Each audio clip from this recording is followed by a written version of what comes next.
Shalom Indonesia, senang sekali kita bersama-sama berkumpul dalam Talkshow JCA. Sudah hadir bersama-sama dengan kita, guest star kita, yaitu Ibu Pendeta Muda Tisa Indah Nugraheni, Sarjana Psikologi, Master of Theology. Dengan satu tema, With God, All Things Are Possible. Puji Tuhan, selamat pagi Bu Tisa, apa kabar? Selamat pagi, luar biasa. Wah, luar biasa ya. Tentunya hari ini hari yang diberkati Tuhan, hari yang Amin. sudah kita nanti-nantikan untuk kita bisa bincang-bincang ya Bu Tisa ya. Dalam rangka ke depan kita akan bikin kelas possible. Baik, sebelum memulai talk show bincang-bincang yang seru ya, pada pagi hari ini mari kita berdoa terlebih dahulu. Tuhan, kami mengucap syukur untuk kesempatan kali ini kami boleh bincang-bincang bersama dengan hamba-Mu Ibu Tisa yang sudah hadir di tengah-tengah kami. Kami bersyukur untuk pemakaian-Mu dalam hidupnya, bersyukur untuk kasih setia-Mu dalam hidup hamba-Mu ini, baik beliau maupun seisi keluarganya dan pelayanannya yang Tuhan percayakan. Saat ini kami mau talk show, biar Tuhan Engkau yang pimpin acara ini dari awal hingga akhir. Bantu kami untuk mendapatkan pembicaraan-pembicaraan yang berkualitas, dan kami siap Engkau pakai untuk memberkati bangsa ini. Terima kasih Tuhan, di dalam nama Yesus kami serahkan dan dedikasikan waktu ini ke dalam tangan-Mu. Haleluya. Amin. Wah, seru-seruan kita nggak sengaja pakai baju kembaran nih Bu Tisa, kotak-kotak. Nggak janjian ini. Sehati. Iya, iya. Oke. Nggak janjian. Oke. Nggak apa-apa Bu Tisa, mungkin kalau masih ada tamu atau apa Iya, silakan. sebentar, sebentar. Iya. Kita maklum ya pemirsa, karena Bu Tisa ini seorang ibu gembala, jadi ya kadang-kadang tiba-tiba ada tamu, tiba-tiba ada orang mau konseling gitu ya, tiba-tiba ada orang mau tanya ini dan itu, persiapan ini dan itu ya, wajar seorang ibu gembala. Beliau ini sedang menggembalakan di Gereja Bethany Home Magelang. Baik, sebelum kita bincang-bincang lebih lanjut, kita akan saksikan dulu video profile dari hambanya Ibu Tisa. Katanya kalau nggak kenal maka nggak sayang. Siapa sih Ibu Tisa? Ngapain beliau ini? Ada apa dengan dia? Kita mau saksikan dulu ya video profile beliau berikut ini.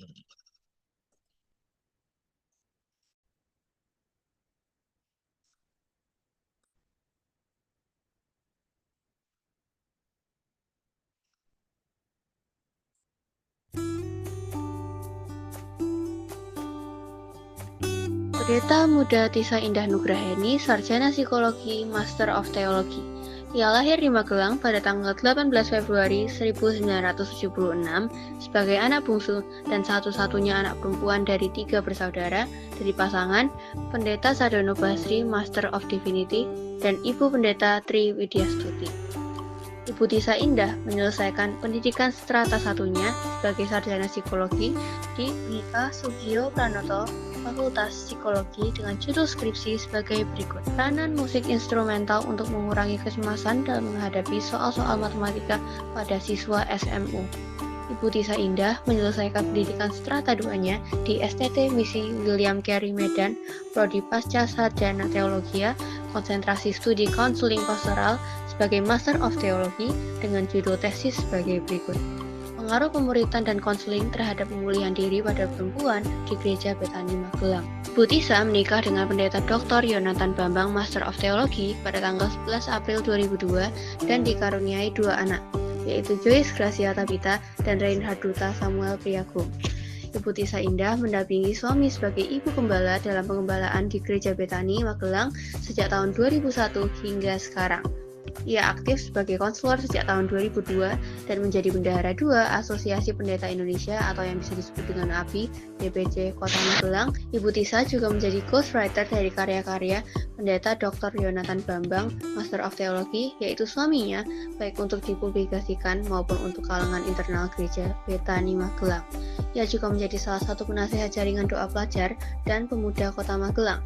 Ibu Tisa aktif juga sebagai pembicara di Persekutuan Siswa Kristen sekolah-sekolah di Magelang, dan ia juga membawakan materi seminar-seminar seputar dunia psikologi, sex education, remaja, keluarga dan wanita di berbagai lembaga pendidikan dan persekutuan. Ibu Tisa juga menjadi salah satu founder Gerbang Indah Ministry, yaitu pelayanan memberikan beasiswa bagi anak-anak pendeta di Jawa Tengah sejak tahun 2007 hingga sekarang. Yang terakhir, ia juga menjadi salah satu konten editor sudut pandang psikologi dari buku Pelukan Beruang yang Membelenggu karya Ibu Susan Grace Hadasa Sumilat, sarjana musik gereja, dalam seri Pola Hewan dalam Alkitab. Ibu Tisa Indah saat ini sedang merintis persekutuan wanita Eunoia yang bersifat interdenominasi bersama beberapa penggiat wanita di Magelang. Ia juga mengajar secara online di program CCA Psikologi bersama Yayasan Jenius Secara Alkitab sejak Februari 2025. Moto hidup beliau adalah mengampuni tidak akan membuatmu melupakan, tetapi akan menyembuhkan dan mengubah masa depan. Hasrat yang terdalam dari Ibu Tisa Indah adalah lihat dan terlibat dalam pemulihan anak-anak remaja dan kaum perempuan sebagai salah satu pilar yang kokoh bagi keluarga.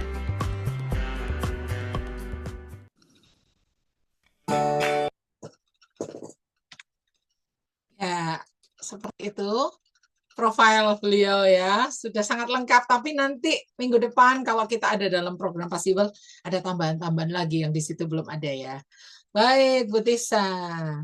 Nih, pemirsa dan saya sendiri kepo-kepo nih. Ini kita mau disclaimer dulu ya. Bu Tisa dan saya ini adalah kakak adik ya, Bapak Ibu Saudara. Kakaknya Bu Tisa ini adalah suami saya, dan Bu Tisa ini juga adalah adik saya. Oke. Nah, tapi kita bukan karena nepotisme loh ya ini ya. Bu Tisa masuk kerjasama pelayanan dengan Yayasan Jenius Secara Alkitab karena memang kompetensi beliau ya, bukan karena ini adik saya, dan seperti itu ya. Baik, ini ada pertanyaan nih Bu Tisa. Apakah eunoia itu, nah kayak menyebutnya nih kayak belibet gitu ya. Eunoia. Ya, bagaimana sih latar belakang pelayanan ini kan tadi disebutkan dalam video profile kalau Bu Tisa itu pelayanan membuka satu pelayanan eunoia bersama dengan penggiat-penggiat perempuan di Kota Magelang. Bisa diceritakan nih latar belakang pelayanan ini? Baik, ya terima kasih untuk waktu yang luar biasa. Saya bisa berbagi. Sebetulnya pengucapannya bisa lebih ke eunoia. Oh, Ya, eunoia. eunoia. Jadi kalau itu sebetulnya adalah dari bahasa Yunani, ya. Nah, eunoia sendiri ini artinya adalah pikiran yang baik atau sikap yang baik. Ya, pikiran yang baik atau sikap yang baik. Jadi sebetulnya kalau di dalam psikologi itu lebih kepada bagaimana kita bisa berpikir positif, terbuka, memikirkan segala sesuatu yang indah gitu. Oleh sebab itu, background saya, latar belakang saya di Zoom ini kan itu sebetulnya gambar otak. Nah, tapi ada bunganya, ada sesuatu yang indah karena sebetulnya Tuhan itu menciptakan kita ini dengan rancangan yang indah gitu. Dengan rancangan yang indah sehingga sebetulnya kalau kita ini adalah pribadi-pribadi yang dipulihkan, maka yang kita pikirkan, yang kita manifestasikan di dalam sikap dan perilaku kita ini adalah semua sesuatu yang baik. Ya, nah, eunoia sendiri ini berasal dari bahasa Yunani tadi, dan ini asal mulanya adalah begini, pelayanan ini. Saya memiliki passion secara khusus dan saya ini mempunyai kerinduan secara khusus untuk kaum perempuan. Ya, jadi bukan hanya ibu-ibu, tetapi kaum perempuan. Apakah itu remaja, apakah itu dewasa awal, atau apakah itu orang-orang yang sudah lansia? Kenapa? Karena saya sebagai perempuan melihat, mengalami, dan mengamati bahwa perempuan ini sangat kompleks. Dan kita tahu bahwa Tuhan itu menciptakan laki-laki dan perempuan itu unik dengan masing-masing bagiannya. Tuhan itu sudah memberikan porsi. Nah, perempuan itu dikatakan sebagai penolong. Tuhan berkata bahwa aku akan memberikan kepadamu penolong, orang yang sepadan gitu ya, sepadan. Nah, kata sepadan, kata penolong itu menunjukkan bahwa seorang perempuan ini harus bisa mengimbangi apa yang dia nggak bisa lakukan, tapi dia bisa mengimbangi pasangannya, bisa mengimbangi apa yang sedang dikerjakan oleh orang-orang lain, terutama yang lawan jenis gitu ya. Nah, jadi perempuan ini unik. Lalu kami merintis pelayanan Eunoia ini bersama beberapa ibu, karena memang sudah menikah semua, beberapa ibu, dan kami berdoa sudah cukup lama untuk bisa membuat sebuah komunitas persekutuan interdenominasi. Jadi di situ kami tidak terpaku pada satu sinode atau gereja tertentu, tetapi kami bersama-sama bagaimana belajar tentang firman Tuhan. Nah, bedanya dengan komunitas arisan adalah, ya kan, biasanya kalau perempuan kumpul itu biasanya identiknya dengan arisan, lalu apa ya, healing gitu ya. Nah, kami Sosialita. sosialita, selfie gitu ya. Selfie lalu makan-makan mungkin di kafe lalu pergi-pergi. Nah, yang membedakan kami adalah saya memang menekankan bersama dengan teman-teman kita mau belajar firman. Jadi setiap kali kami bertemu dalam persekutuan, kami menyembah Tuhan, kami berdoa, dan kami mengupas firman, membahas firman dengan pembicara secara bergantian gitu. Terus setelah itu kami bersaksi bagaimana para perempuan ini sudah melewati pergumulan-pergumulannya dan itu akan menjadi berkat bagi perempuan lain mungkin yang belum melewati fase itu gitu. Sehingga saya pastikan bahwa di dalam persekutuan Eunoia ini, persekutuan perempuan Eunoia ini tidak ada gosip gitu. Ya, mungkin kita bersaksi tentang suami, tentang anak, tapi itu bukan gosip. Tapi bagaimana cara Tuhan itu menolong kami sehingga kami ini bisa survive, bisa tetap berada di dalam kebenaran. Karena buat saya itu yang paling penting. Ketika perempuan itu mengerti kebenaran dan tetap berada di dalam kebenaran, itu akan dahsyat dampaknya, gitu ya. Nah, itu asal mula pelayanan Eunoia. Jadi yang pertamanya sebagai persekutuan perempuan, tetapi kemudian saya minta izin kepada beberapa teman yang mendirikan persekutuan ini bersama-sama bahwa kita mungkin perlu mengembangkan sayap. Ya, mengepakkan sayap bukan hanya untuk kaum perempuan, tetapi mungkin bisa untuk keluarga, bisa juga untuk remaja putri misalnya, atau juga untuk bisa guru-guru atau pendamping-pendamping atau konselor-konselor itu supaya mereka bisa diperlengkapi untuk pelayanan yang lebih luas lagi. Oleh sebab itu saya mengambil ini menjadi yang ministry ini sebagai whole person ministry gitu. Jadi Wow, artinya pelayanan secara utuh dalam hidup manusia ya.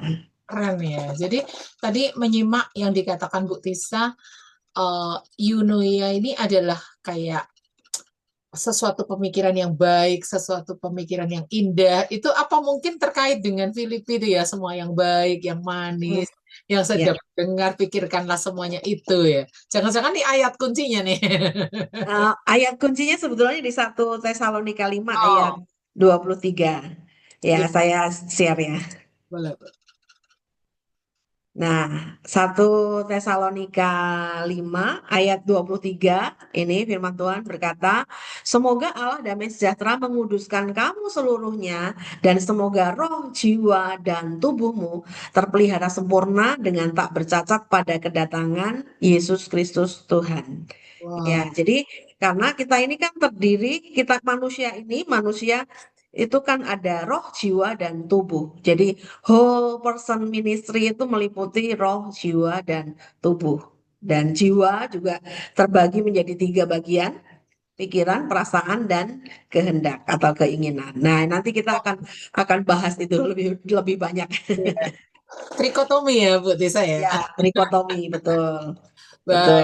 baik. Itu tadi ternyata Eunoia ini latar belakang terjadinya pelayanan ministry ini seperti itu ya. Jadi kerinduan untuk melihat jiwa-jiwa ini mengalami restorasi secara menyeluruh ya, Ya, holistik. betul, betul.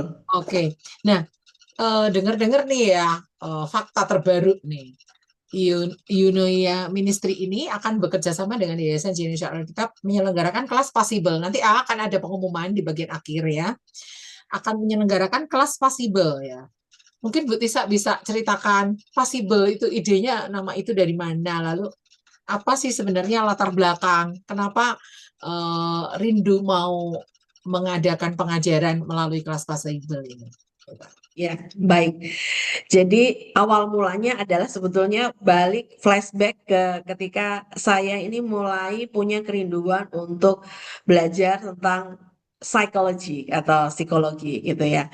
Jadi awalnya adalah waktu itu saya masih duduk di SMP, bangku SMP. Lalu ketika berangkat sekolah, itu saya kebetulan naik angkot dan angkutan umum, dan saya melihat ada seorang ibu di depan saya ini yang cukup cantik menurut saya, cantik, dan dia juga body goals gitu ya. Artinya terlihat bersih, terpelajar. Saya tahu dia terpelajar, tetapi tiba-tiba saya seperti melihat sebuah kesedihan di wajahnya gitu. Nah, sebagai seorang anak yang masih di bawah umur, saya tentunya tidak bisa berpikir banyak apa penyebabnya. Oh, mungkin di keluarga dia mengalami ini dan itu. Tetapi mungkin Tuhan itu tunjukkan saya waktu itu bahwa ibu ini penuh dengan kesedihan. Sampai akhirnya saya timbul saat itu juga kerinduan dan doa saya dalam hati seperti ini, Tuhan, aku pengen bisa menolong orang lain.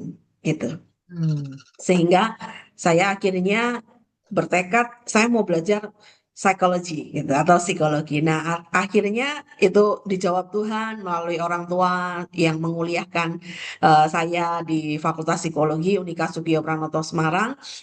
Dan ternyata itu adalah sebuah panggilan menurut saya karena saya bukan hanya sekedar lulus lalu cari kerja, ya sementara teman-teman saya mungkin lebih banyak ke apa bagian HRD gitu ya. Mereka lebih tertarik dengan kerja di perusahaan. Tapi keinginan saya masih sama, yaitu saya bisa menolong orang gitu. Gimana caranya? Ya dengan menjadi konselor. Dan akhirnya saya kuliah S2 teologi dan mengambil konsentrasi jurusan itu konseling pastoral karena bagi saya keinginan untuk menolong orang lain itu sangat kuat. Dan karena saya juga diajar firman Tuhan dan saya juga belajar firman Tuhan, hidup berkutat dengan menyiapkan khotbah dan juga menyiapkan segala sesuatu yang berhubungan dengan firman Tuhan. Dan saya mulai berdoa supaya bagaimana psikologi dan teologi ini bisa berjalan berdampingan. Karena sebetulnya saya percaya bahwa semua ilmu pengetahuan itu sudah ada dari sejak dulu. Dan hari-hari ini ilmu pengetahuan itu kan dipakai oleh Tuhan untuk bisa membuktikan secara ilmu pengetahuan, secara logika gitu. Sehingga saya percaya bahwa ada banyak peristiwa-peristiwa psikologis di dalam Alkitab yang ketika itu digali itu akan membuat kita mengerti bahwa oh ternyata itu sudah terjadi dan bagaimana cara Tuhan itu menolong setiap pribadi-pribadi yang terlibat dalam pengalaman-pengalaman psikologis di dalam Alkitab itu sehingga saya mengambil apa namanya sebuah acara atau sebuah tema itu possible psychology and Bible, bagaimana psikologi yang katanya itu bertentangan dengan firman Tuhan ketika kita mau belajar sungguh-sungguh ternyata sebetulnya semuanya itu berasal dari Tuhan gitu dengan hikmat Tuhan. Ya, itu latar belakang dari possible, psychology and Bible.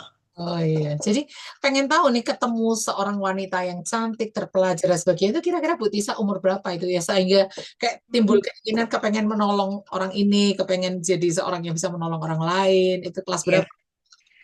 Mungkin kelas 2 atau kelas 3 SMP ya, berarti 14 tahun. Ya, 14 tahun. Iya. Ya, 14 tahun karena terus begitu saya sekolah SMA itu saya sudah bilang sama Bapak bahwa saya mau kuliah psikologi. Saya pokoknya mau kuliah psikologi gitu. Walaupun sempat tapi nanti susah, nanti begini. Nah, tapi saya enggak, pokoknya saya mau kuliah psikologi gitu. Itu satu-satunya cita-cita dan langsung tercapai ya. Maksudnya Ya, nggak ya. pernah punya cita-cita yang lain kayak gitu ya.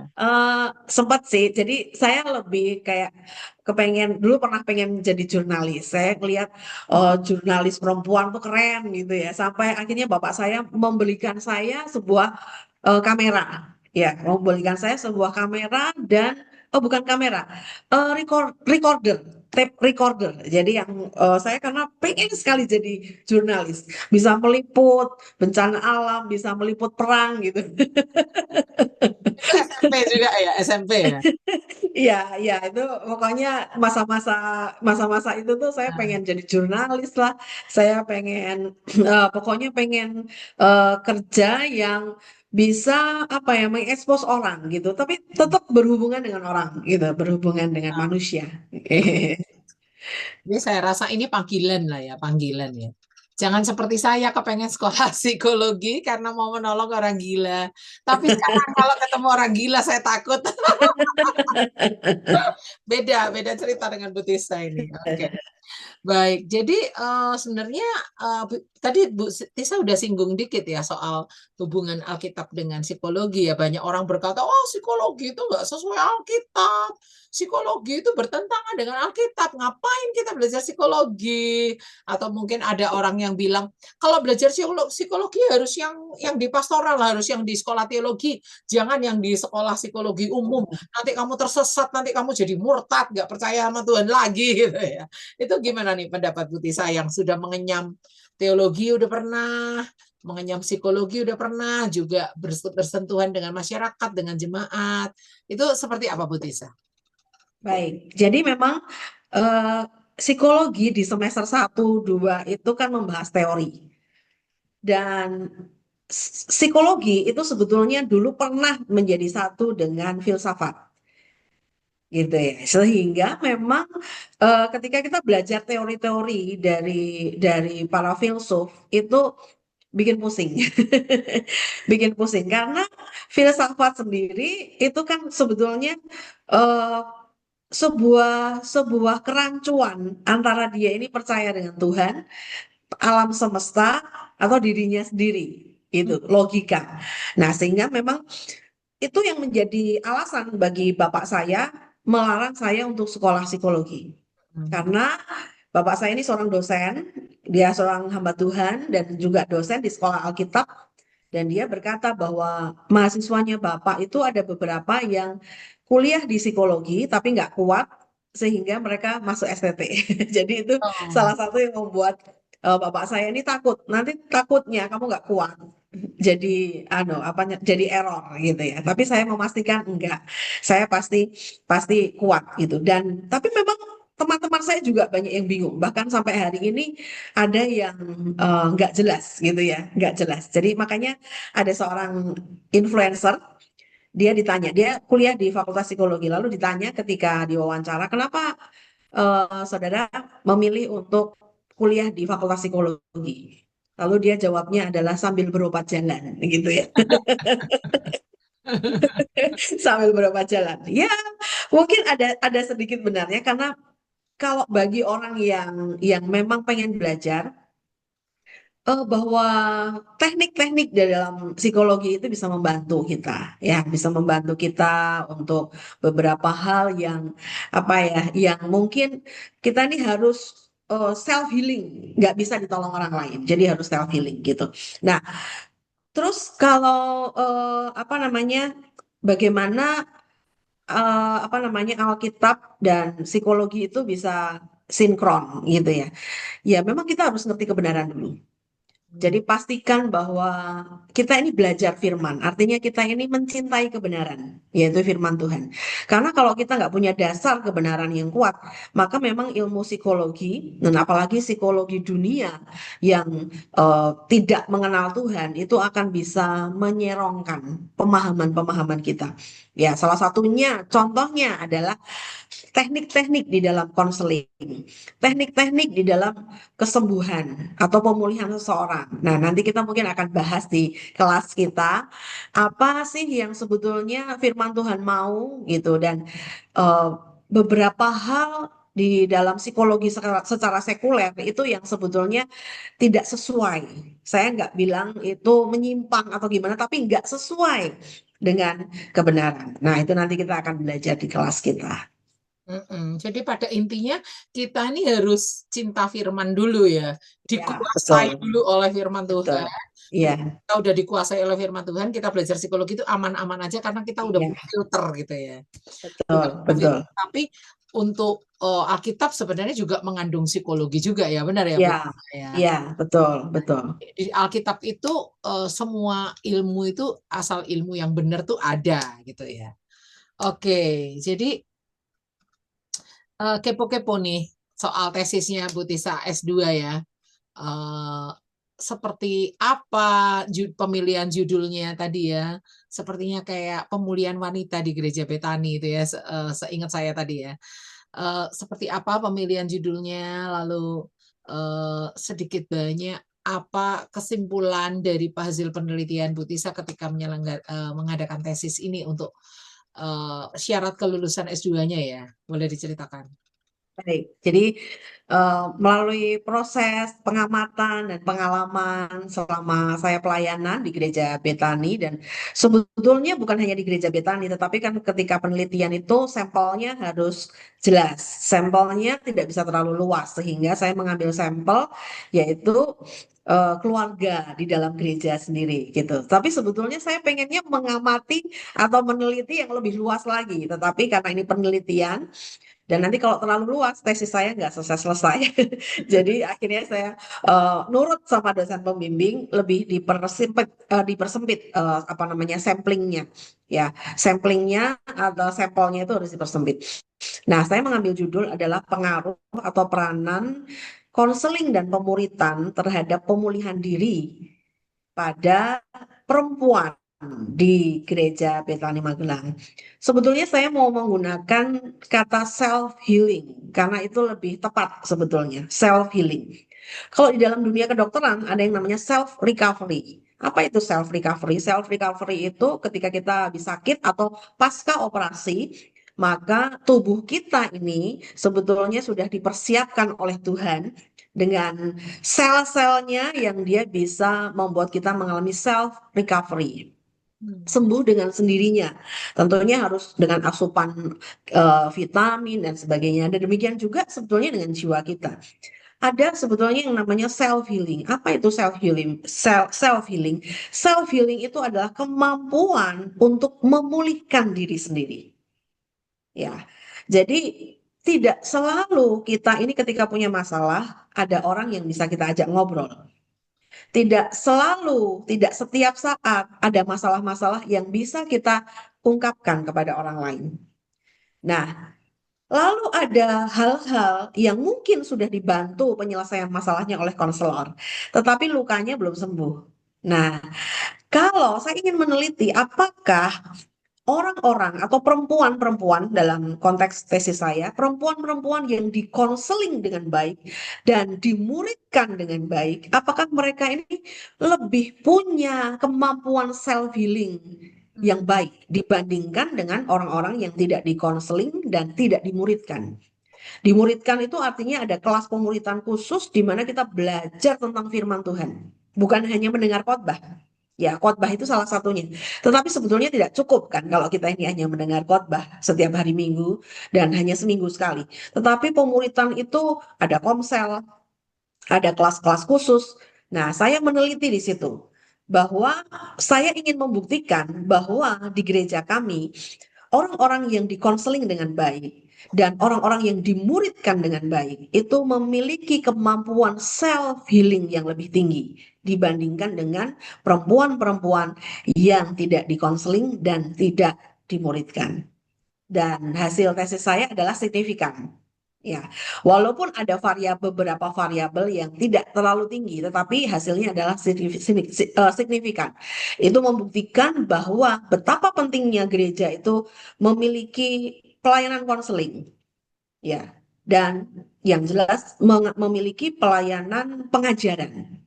Divisi pengajaran itu harus ditingkatkan di dalam gereja-gereja karena ternyata itu akan membuat kemampuan self healing seseorang itu menjadi lebih tinggi dibanding yang tidak dimuridkan.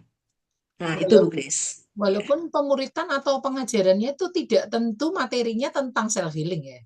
Oh iya, iya. Karena kalau contohnya saja di gereja kami ini ada yang namanya SOM, Sekolah Orientasi Melayani. Itu kan doktrin tentang keselamatan, lalu tentang Roh Kudus. tentang divine healing and blessing, bagaimana kita ini mengalami pemulihan dan diberkati. Ya, terus tentu saja itu karena intervensi dari kuasa Tuhan. Lalu ada second coming, ya, bagaimana nanti ketika Tuhan Yesus datang kedua kali itu kita membahas kitab Wahyu dan nubuatan-nubuatan. Lalu ada tentang leadership dan sebagainya. Itu contoh pemuridan. Tapi saya percaya bahwa setiap gereja itu Tuhan memiliki panggilan khusus dan secara khusus punya ciri khas dalam pengajarannya. Jadi pengajarannya kalau di SOM yang di gerejanya Ibu Tisa itu saya lihat lebih ke doktrin-doktrin dasar yang harus dimiliki oleh orang percaya Betul, ya, orang percaya betul, awal betul. ataupun pokoknya nggak harus orang percaya awal tapi dia belum pernah dimuridkan, belajar lagi dari nol. Iya, Dan ternyata itu pengaruh ke self healing ya. betul, Berarti betul. dalam tesisnya Bu Tisa, self healing itu bisa diukur dong berarti. Iya, iya. Nah, salah satu indikasi bahwa seorang perempuan atau seseorang, ya kalau di dalam konteks saya adalah perempuan. Salah satu indikasinya adalah kerinduan untuk melayani. Nah, itu. Karena orang-orang yang memiliki kemampuan self healing yang baik itu pasti akan memiliki kerinduan untuk melayani. Sama seperti yang terjadi di dalam Alkitab ketika Yesus itu bertemu dengan perempuan Samaria. Ya kan? Dia yang tadinya tidak kenal Tuhan, siapa sih Yesus itu gitu ya. Lalu akhirnya dalam pembicaraan, dalam konseling yang mendalam antara Yesus dan perempuan Samaria, ketika dia ngerti kebenaran, ketika dia percaya Yesus, ketika dia tahu, oh apa yang harus aku lakukan, maka dia melayani dengan cara apa? Memberitakan Injil. Sama seperti seorang yang bernama Maria yang pernah kerasukan 7 roh jahat. Ketika dia dipulihkan, apa yang dia kerjakan? Dia melayani dan mengikut Yesus. Nah, jadi salah satu indikasi bahwa seseorang itu memiliki kemampuan self healing yang baik itu adalah kerinduan untuk melayani. Dan Termasuk itu nggak Ibu akan pernah mertua hilang. Petrus ya. Termasuk Ibu Iya, mertua Petrus kalau itu sehat jasmani, disembuhkan secara jasmani ya. iya, Begitu selesai iya. sembuh langsung melayani Yesus ya. Iya. Iya. Jadi cara melihat indikatornya dari efek yang ditimbulkannya ya. Betul, betul. Salah satunya itu. Kalau konselingnya itu seperti apa bentuknya? Tadi kan Bu Tisa udah cerita kalau dalam tesis itu diteliti tentang pengajaran, pemuritan, dan konseling. Kalau konselingnya seperti apa? Apakah di gereja Bu Tisa ada jam-jam khususnya, hari-hari khususnya, ruang konselingnya, terus program konselingnya seperti apa? Mungkin bisa diceritakan Bu Tisa?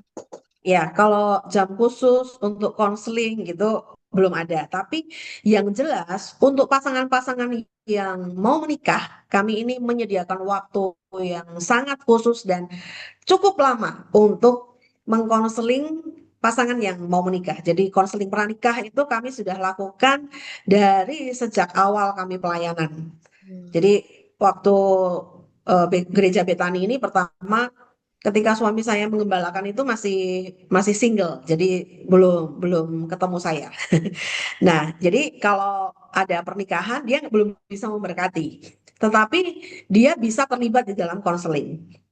Nah, kemudian ketika tahun 2002 kami menikah, nah mulai kami menghandle konseling pranikah itu sudah kami bisa karena kami sudah bisa mengkonseling dan memberkati pernikahan sehingga pelayanan konseling pranikah itu berarti sudah dilakukan sejak tahun 2002. Begitu kami menikah, kami sudah jalankan konseling pranikah itu dan itu berisi 10 bab. Nah, kebetulan di sini ada Ibu Marta HS ini yang salah satunya yang sudah menjalani 10 bab konseling pranikah. Memang waktunya tidak terlalu kaku bahwa 10 bab itu 10 bulan. Enggak, itu tergantung, itu fleksibel. Tapi kami pernah mengkonseling pranikah pasangan yang mau menikah ini hampir 1 tahun. Kenapa? Karena di dalam setiap bab itu kan ada penyelesaian-penyelesaian. Misalnya tentang pengampunan, mengampuni orang tua, dan sebagainya. Nah, kami menerapkan bahwa ini harus selesai dulu di bab ini. Kamu harus bisa praktek sebelum kamu menikah, sebelum kamu bisa mengampuni pasanganmu, karena nanti ketika menikah itu pasti akan banyak hal yang terjadi. Kamu harus bisa mengampuni, misalnya ibunya, bapaknya, atau orang-orang yang dia pernah merasa terluka dan sebagainya. Jadi kalau yang program khusus konseling itu memang konseling pranikah. Hmm. Tetapi konseling-konseling yang lain itu ya secara kekeluargaan. Artinya ada Oh, jemaat, mungkin Bu saya pengen ngobrol, Bu saya minta didoakan. Nah, saya pasti akan menyediakan waktu. Saya mau pelayanan pelepasan, misalnya saya mau apa namanya pengen didengerin ya. Kadang-kadang saya hanya mendengarkan saja karena kalau sesuai kebutuhan, kalau dia memang pengennya didengarkan ya saya mendengarkan aja. Itu salah satu bentuk-bentuk konseling. wah, luar biasa ya. Jadi itu sudah diteliti ternyata hasilnya signifikan ya dengan adanya Signifikan, pelayanan konseling, signifikan. pelayanan pemuritan, pengajaran, komsel, dan Ya, juga SOM itu ya sekolah orientasi melayani itu ternyata walaupun nggak selalu topik-topiknya bicara tentang pemulihan, Roh Kudus bekerja melalui firman-Nya gitu ya. ya, Juga ya, melalui komunitas saling mendoakan ketersalingan di dalam komsel, saling betul, mendoakan, saling menguatkan, betul, saling betul. apa namanya menasehati itu semua terjadi ketersalingan tuh memungkinkan untuk setiap orang sebenarnya bisa pulih gitu ya Bu Tisa Ya, ya. ya, ya. Wow, oke. Nah sekarang kegiatan Bu Tisa terkini apa nih yang lagi seru-serunya nih sebagai istri, sebagai ibu gembala juga sebagai apa aja lah boleh diceritakan di sini kita kan mau kepo-kepoin Bu Tisa ya seperti apa kesibukannya seperti itu. Iya, tadi sudah dijelaskan di video profile bahwa kami, saya dan beberapa ibu ada juga yang ikut di Zoom ini sedang merintis persekutuan perempuan. Ya jumlahnya belum banyak, tetapi justru dimulai dari yang belum banyak ini, kami mau membangun fondasi yang kuat. Kerinduan kami adalah ini menjadi sebuah pelayanan kota. Akan ada banyak perempuan-perempuan yang dipulihkan. Karena salah satu indikasi lagi yang lain selain kerinduan untuk melayani, seorang perempuan yang dipulihkan itu bisa cepat move on. Ya, itu hal yang paling mudah. Hal yang paling sederhana yang bisa kita lihat. Seorang perempuan itu bisa menyelesaikan persoalan hatinya, gitu. Hati yang tersakiti, hati yang terluka, hati yang mungkin sedang cemas, sedang kecewa. Tuhan tuh nggak melarang. Artinya Tuhan itu eh, tidak otoriter. Kamu nggak boleh begini, nggak boleh gini. Memang Tuhan berkata bahwa serahkanlah kekhawatiranmu kepadaku, maka aku akan memelihara kamu. Tetapi kecemasan, kecewa, sakit hati itu hal yang manusiawi. Tetapi bagaimana kita ini bisa menyelesaikan? Nah, memang setiap orang itu punya waktu yang berbeda-beda. Ada yang bisa mungkin beberapa bulan, beberapa minggu, ada yang setahun, 2 tahun, dan sebagainya. Oleh sebab itu, pelayanan terkini ya persekutuan perempuan, ya itu. Terus kemudian saya sedang dibawa Tuhan untuk masuk ke dunia pengajaran. Nah, kalau Bu Grace ini kan sudah senior ya, sudah senior pengajaran, mengajar luar biasa. Selama ini hanya mungkin terlibat di dalam mengajar SOM, tetapi memang dalam khotbah-khotbah saya biasanya saya ini memang orang langsung tahu bahwa saya ini seorang pengajar gitu. Jadi dari khotbah-khotbah yang saya sampaikan, orang kalau notice, kalau dia tahu kenal saya, dia ngerti bahwa saya ini memang memang Tuhan bawa sebagai seorang pengajar. Jadi itu salah satu jawatan yang Tuhan percayakan itu mengajar. Dan saya mengajar di Sekolah Tinggi Teologi Magelang juga, Hmm. dosen dosen tidak tetap. Jadi saya memang karena membatasi tidak mau menjadi dosen tetap karena tanggung jawab saya sebagai seorang gembala dan seorang ibu, seorang istri, sehingga saya memang memilih untuk menjadi apa part time gitu ya, mengajar secara part time. Jadi hanya seminggu sekali atau 2 kali. Dan kegiatan terkini tentunya adalah selama anak-anak itu masih berada di bawah asuhan kami, ya itu tugas ibu itu sangat penting dan saya tidak malu untuk mengakui bahwa anak-anak saya ini masih kadang-kadang kalau orang Jawa bilang itu mbok-mboken gitu ya. Tahu ya kata mbok-mboken itu. Kalau di bahasa Indonesia kan saya nggak tahu itu mbok-mboken itu apa. Jadi ada yang berkata bahwa anak saya yang kuliah di luar kota sudah semester ini masuk semester 2, mereka berkata bahwa Joyce ini masih mbok-mboken gitu. Tapi buat saya itu adalah sebuah kebanggaan. Karena di satu sisi dia sangat mandiri, tetapi di dalam hubungan emosional, dalam diskusi-diskusi, dalam keputusan-keputusan yang dia ambil, dia selalu masih mbok-mboken gitu ya. Masih sangat sangat bergantung kepada saya khususnya sebagai seorang ibu. Dan saya merasa bahwa itu nggak salah. Karena ada waktunya nanti ketika mereka menikah, mereka punya kehidupan sendiri. Objek lekatnya sudah bukan saya lagi. Objek lekatnya bukan bukan ibu lagi. Ya, tetapi dia sudah ada suami, lalu kalau yang laki-laki ya sudah ada istri, mereka bisa berdiskusi.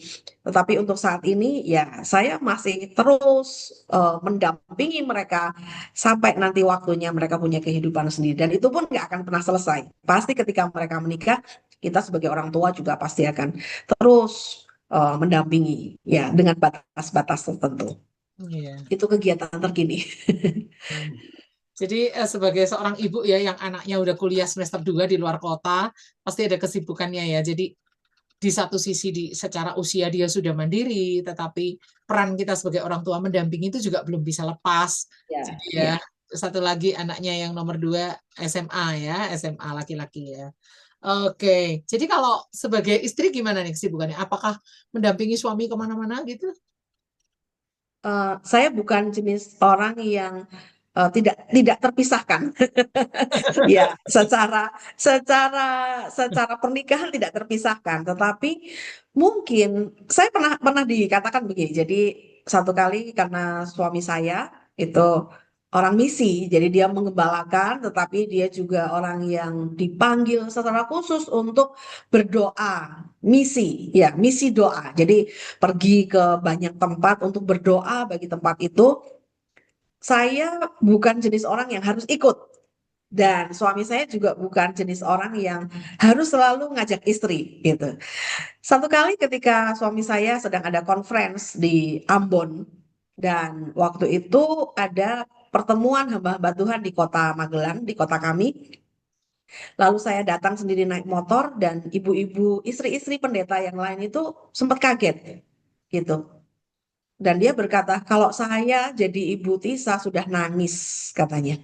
Terus saya bertanya, kenapa gitu? Ya karena ditinggal-tinggal terus gitu. Dan saya berkata, hah, iya, tapi saya udah terbiasa gitu. Mungkin juga karena ketika saya masih jadi anaknya bapak saya kan juga sering bepergian, mengajar di luar kota 1 minggu full block teaching di STT di GPPS di Surabaya.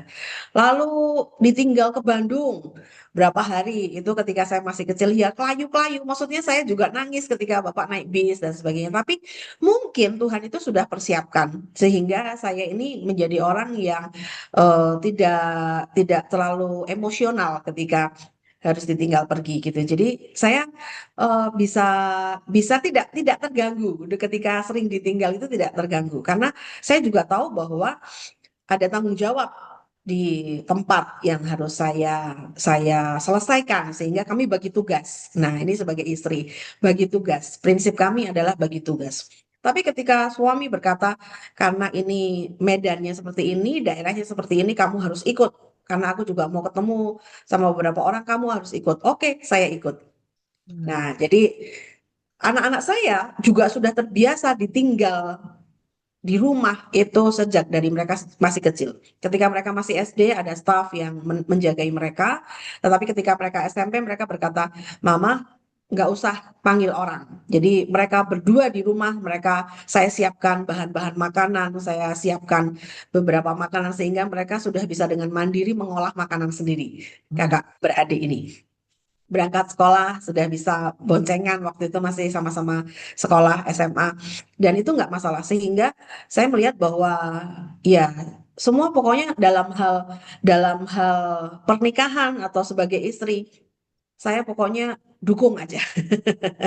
Ya saya dukung. Salah satunya yang hal simpel yang saya sedang kerjakan hari ini adalah karena suami ini sekarang menjadi dosen dan juga waket 2 di STT Magelang. Jadi yang dia sering inginkan adalah membawa snack ke kantor gitu.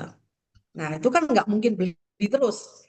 Nah, apa yang harus saya lakukan? Kegiatan terkini saya adalah pagi-pagi menyiapkan sarapan untuk anak sekolah, menyiapkan bekal, dan menyiapkan snack untuk dibawa ke STT. Itu Seru ya. Ya. salah satu hal simpel, tapi juga sebetulnya repot. Tetapi itu salah satu bentuk bahwa saya mendukung apa yang dia kerjakan sebagai seorang istri. Saya aktivitas dapur ya. Oke, Ya. baik. Suka duka nih, ada nggak ketika menjadi konselor dari tahun sekian sampai sekian menjadi konselor, melayani banyak orang seperti kerinduan Putih saya waktu masih SMP itu kepengen menolong, melayani banyak orang. Nah, suka duka sebagai konselor nih ada nggak? Maksudnya yang benar-benar, wah salibnya jadi konselor tuh kayak gini ternyata, itu di bagian dukanya ya. Di bagian sukanya, oh ternyata jadi konselor nih ada hal yang nggak bisa dinikmati oleh orang lain, kayak gitu ya. Mungkin, beberapa dari kami ini kepo ya, seperti apa sih pelayanan seorang konselor, suka dukanya, salibnya, seperti itu. Mungkin Bu Tisa boleh berbagi nih sedikit dengan kita nih. Baik. Yang paling penting adalah eh, kemampuan untuk bisa menjaga rahasia. Itu penting. Karena begini, ketika jemaat konseling, tidak semua hal itu bisa diceritakan kepada suami. Hmm.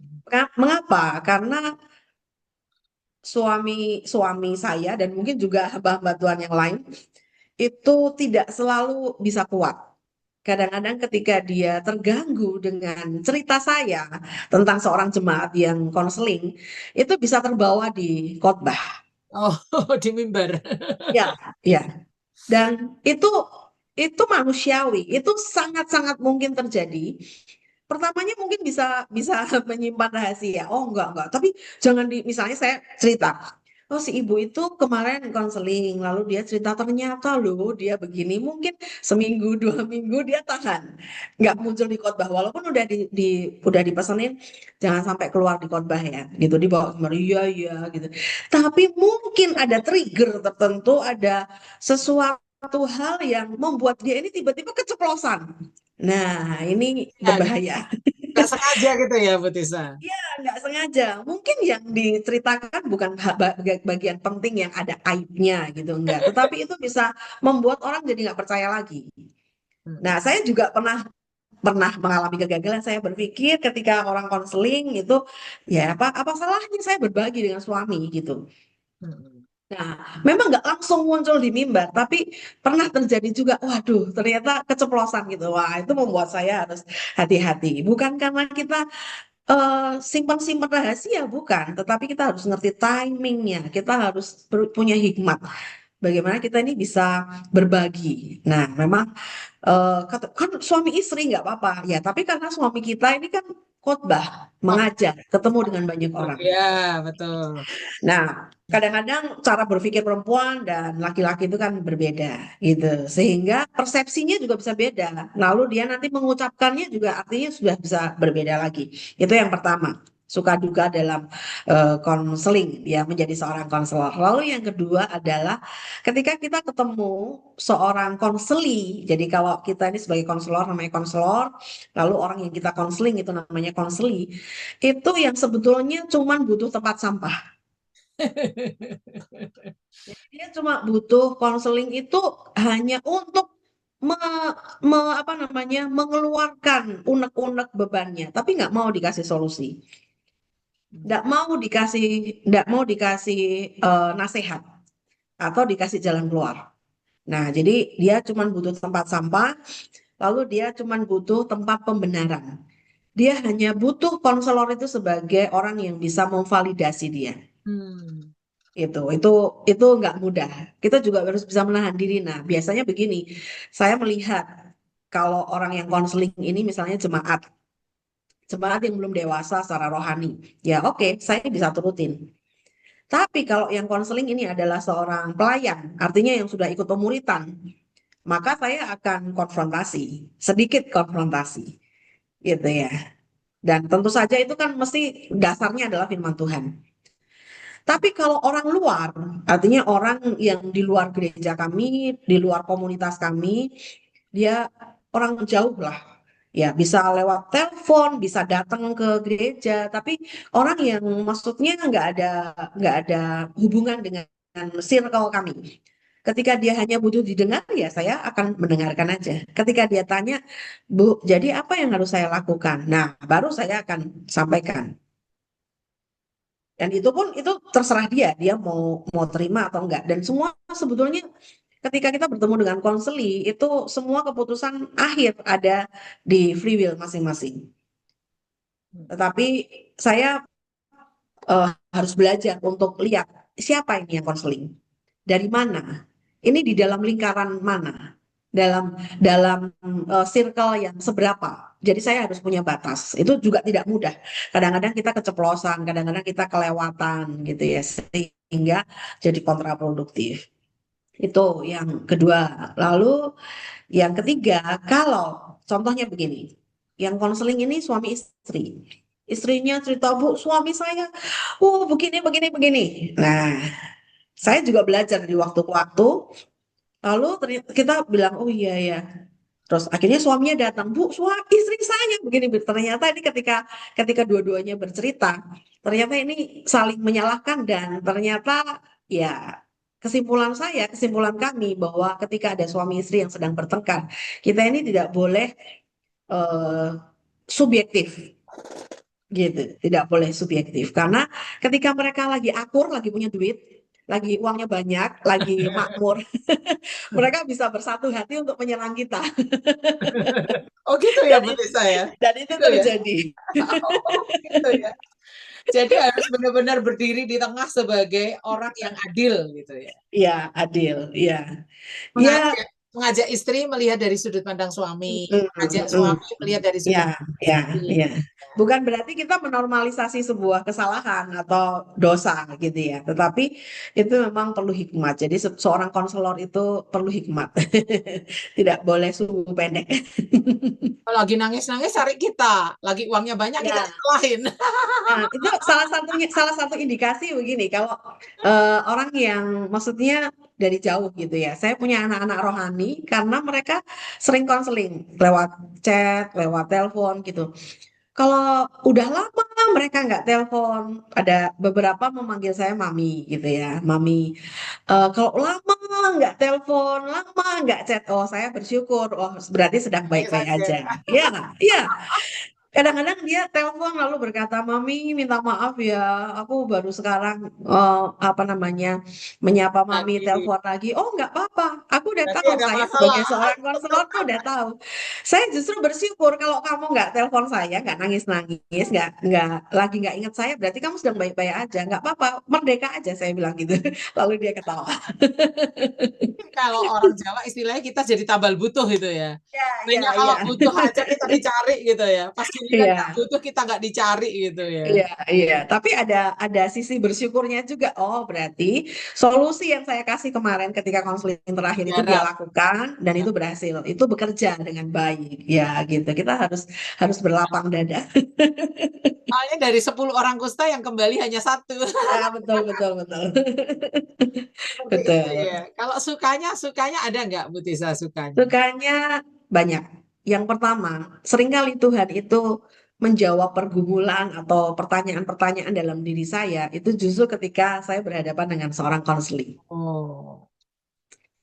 Ketika saya memberikan jawaban, itu Tuhan tuh kayak kasih hikmat, tek, tek, tek, tek, tek. Tapi ternyata sebetulnya itu buat saya sendiri. Karena kan seorang konselor kan manusia juga, konselor kan juga apa namanya punya masalah gitu ya. Nggak ada ceritanya konselor itu nggak punya masalah dan semuanya udah perfect sempurna nggak ada. Setiap konselor itu pasti punya salibnya masing-masing.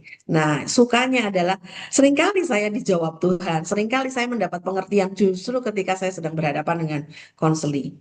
Dan yang jelas sukanya adalah ketika mereka membawa kabar baik. ketika saya melihat mereka dipulihkan, ketika saya melihat bahwa oh mereka sudah bisa move on, wah itu luar biasa, Hmm. luar biasa. Yang bermata dua ya, maksudnya kadang-kadang kita menemui jawaban-jawaban justru ketika kita masuk dalam pelayanan konseling itu ya. Betul, betul, betul. Luar biasa. Jadi kan enak, kita nggak perlu konseling sama orang lain pada saat melayani, kita sendiri dikonseling sama Tuhan. Iya, iya. Oke, oke. Apa nih yang diharapkan? Kita akan membuka kelas possible ini. Nanti ada peserta-peserta yang ikut dalam sesi-sesi. Apa yang Bu Tisa harapkan untuk orang-orang yang ada di kelas possible ini? Pengalaman seperti apa yang Bu Tisa harapkan setelah mengikuti kelas possible ini? Bu Tisa kepengen mereka menjadi seperti gimana? Kayak gitu. Baik. Yang pertama, kenapa saya punya kerinduan dan saya ingin membuat kelas ini, tentunya juga karena ini dimotivasi oleh Bu Grace ya, didorong-dorong udah sekian lama, akhirnya oke lah, ya ayo gitu ya. Dan kenapa saya mengambil tema yang nanti akan saya bawakan? Saya hanya ingin berkata bahwa sebagian besar orang Kristen, khususnya orang karismatik, itu seringkali terintimidasi bahwa mereka ini ketika mereka cemas, mereka dihakimi, kamu nggak kenal Tuhan, gitu. Ketika mereka terluka dan belum bisa mengampuni, ada banyak yang justru mereka mengalami spiritual abuse, pelecehan secara spiritual, karena mereka dihakimi, ya kamu harus banyak doa, kamu harus mulai dekat sama Tuhan, gitu ya. Perkataan firman dong. Kamu nggak boleh mengentertain jiwamu, nggak boleh mengentertain pikiranmu. Padahal sebetulnya ini kondisi yang kompleks. Kadang-kadang orang cemas, kadang-kadang orang stres, orang yang memiliki gangguan secara psikologis itu mereka bukannya mau. Tapi karena ada banyak hal yang terjadi dalam hidupnya, mungkin masa lalu, masa kecil, latar belakang keluarga yang membentuk mereka sehingga mereka memiliki kecemasan berlebih, memiliki gangguan panic attack. Mereka susah untuk bisa mengampuni, gitu ya. Mereka punya luka yang dalam sehingga untuk bisa berkata aku mengampuni orang yang menyakiti hatiku itu nggak mudah. Dan seringkali mereka justru tambah terluka karena penghakiman dari gereja, pemimpin rohani, atau konselor rohani, ya karena kan kita berbicara tentang berhubungan dengan gereja, ya dengan kekristenan. Mereka dihakimi bahwa mereka tidak percaya Tuhan, mereka melanggar firman, kamu berdosa dan sebagainya. Padahal semuanya itu ada prosesnya. Untuk mereka mengalami kecemasan, mengalami trauma, itu tuh ada prosesnya, nggak tiba-tiba gitu. Tapi ada prosesnya, ada latar belakangnya. Nah, kelas ini saya berdoa, saya berharap bahwa kita bisa tahu bahwa Tuhan itu sangat menghargai jiwa kita. Karena seperti yang tertulis di dalam 1 Tesalonika 5 ayat 23 tadi, kiranya damai sejahtera memelihara roh, jiwa, dan tubuhmu Sempurna. sempurna sampai tidak bercacat sampai kedatangan Tuhan yang kedua. Artinya apa? Tuhan itu mau bahwa kita tuh nggak hanya ngasih makan roh, kita nggak hanya nge-gym atau kita berolahraga supaya sehat, tetapi jiwa kita ini perlu di-maintenance. Jiwa kita ini perlu diperhatikan. Jiwa kita ini perlu mengalami proses pemulihan. Karena sebetulnya sejak dari dalam kandungan, manusia itu sudah bisa mengalami luka batin. Jiwanya terluka itu bisa sejak dari dalam kandungan. Contohnya adalah ketika orang-orang itu ditolak. Ketika ibunya itu hamil di luar nikah dan sebagainya. Nah, sehingga melalui kelas ini saya berdoa dan saya punya kerinduan bahwa gereja itu tidak mudah menghakimi untuk orang-orang yang sedang mengalami proses secara psikologis. Karena sebetulnya banyak tokoh-tokoh di dalam Alkitab itu yang mengalami peristiwa-peristiwa psikologis. Nah, memang waktu itu belum ada penjelasan secara psikologis di dalam Alkitab. Tetapi saya percaya bahwa hari ini ketika ada dunia psikologi yang begitu maju, ada dunia kesehatan yang begitu maju, itu semuanya adalah kehendak Tuhan. Sehingga apa yang terjadi di dalam Alkitab itu bisa dijelaskan secara ilmu pengetahuan. Bisa dijelaskan sehingga orang itu bisa mengerti, oh prosesnya seperti ini. Oh, yang terjadi kepada Musa, kepada Elia, yang terjadi kepada Yesus ketika di Taman Getsemani sehingga dia meneteskan darah saking takutnya. Hmm. Ternyata itu bisa dijelaskan secara ilmu pengetahuan Hmm. hari ini gitu. Sehingga saya punya kerinduan bahwa pemulihan itu nggak hanya ketika kita udah rajin baca Alkitab, kita berdoa sehari berapa berapa puluh jam dan sebagainya. Tetapi jiwa kita ini juga harus mengalami keseimbangan. Pikiran, perasaan, kehendak, keinginan itu bisa selaras. Memang yang paling dasar adalah bagaimana kita mengalami roh yang diperbaharui, mengalami kelahiran baru, roh kita ini kuat. Nah, tetapi kalau roh kita kuat, jiwa kita lemah, maka kita jadi orang-orang yang nggak mendarat. Ya, saya ini sedikit menyinggung. Ada banyak pendoa-pendoa di gereja karismatik yang mereka secara roh itu luar biasa, karunia rohnya luar biasa. Bisa dapat penglihatan, bisa dapat mimpi, bisa dapat nubuatan. Tetapi ketika mereka kecewa sedikit aja, ini kan kecewa di area jiwa. Wah, mereka bisa murtad langsung. Dan Oh. saya pernah punya tim doa yang seperti itu. Kami ajak doa peperangan di luar Jawa gitu ya.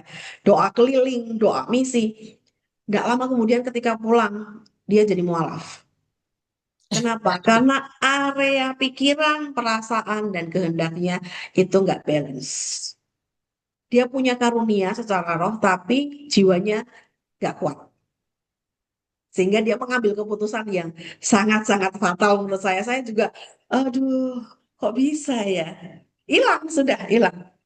Karena menikah dengan orang di Oh. luar Tuhan. Kalau di Alkitab seperti Elia itu ya, maksudnya habis kayak melakukan kayak festival kuasa Allah gitu, Iya, turun iya, api dari langit iya, gitu ya. iya, Dia minta mati, ya lebih baik aku iya. mati saja. Itu depresi loh. Jiwanya. Depresi loh. Itu Elia tuh ngalami depresi. Ya, ya. Karena salah satu tanda orang depresi itu keinginan untuk mati.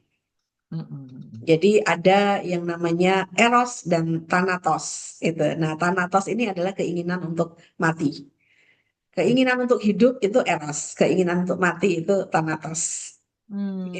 Iya, jadi kadang-kadang paradigma-paradigma yang salah oleh orang-orang, terutama kebanyakan di kalangan karismatik ya, Ya, ya. seolah-olah semua itu bisa diselesaikan secara roh, padahal Tuhan memberi kita jiwa itu harus di-maintain dengan baik.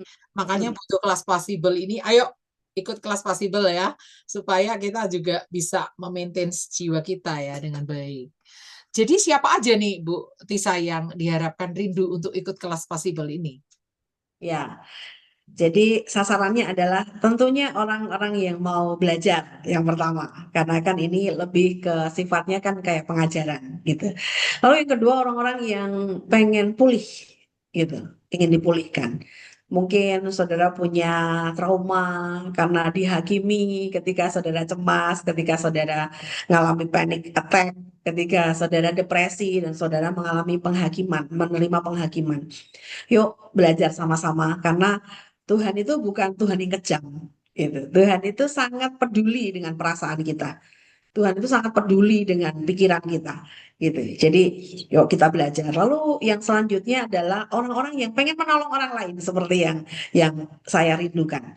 Karena saya berdoa ketika kita ini pulih, ketika kita ini mengerti, menerima pengertian-pengertian baru, kita bisa menolong orang lain. Bayangkan kalau akan lebih banyak orang yang dipulihkan, maka akan lebih banyak orang yang bisa ditolong. Hmm, Ya, ya. mungkin guru-guru juga bisa, guru-guru. Karena saya juga mengajar di STT Magelang itu ada mahasiswa yang prodinya pendidikan agama Kristen. Jadi nantinya mereka akan jadi guru agama. Dan sebetulnya guru agama itu tidak sesimpel itu. Hmm. Tapi mereka harus punya kemampuan konseling gitu. Jadi bapak saya sebelum sepenuhnya menjadi hamba Tuhan itu adalah guru bahasa Indonesia, tapi merangkap sebagai guru bimbingan konseling. Oh gitu ya. Iya, iya, guru. Makanya Bapak itu punya kantor khusus di sekolah dulu.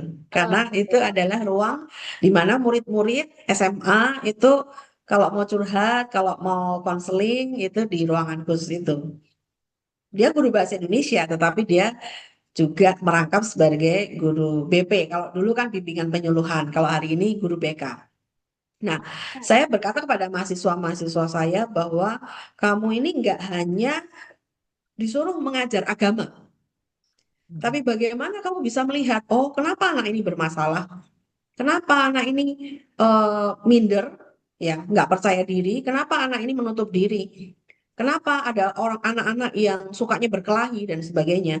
Kamu harus ngerti, ini dari mana datangnya. Nah, dengan kamu belajar tentang hal-hal yang berhubungan dengan psikologi manusia, maka kamu akan tahu cara menanganinya juga jelas, juga hmm, tahu gitu loh. ya. Nggak asal sekedar dihukum atau di apa dipanggil orang tuanya.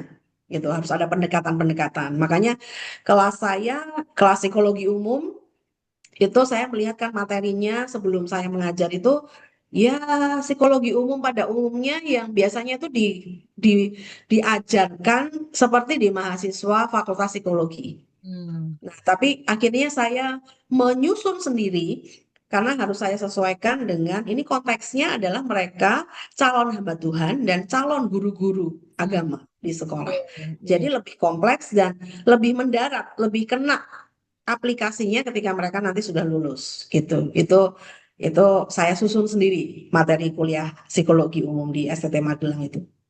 Jadi yang kepengen belajar dari Bu Tisa, belajarlah di STT Magelang. Boleh, boleh.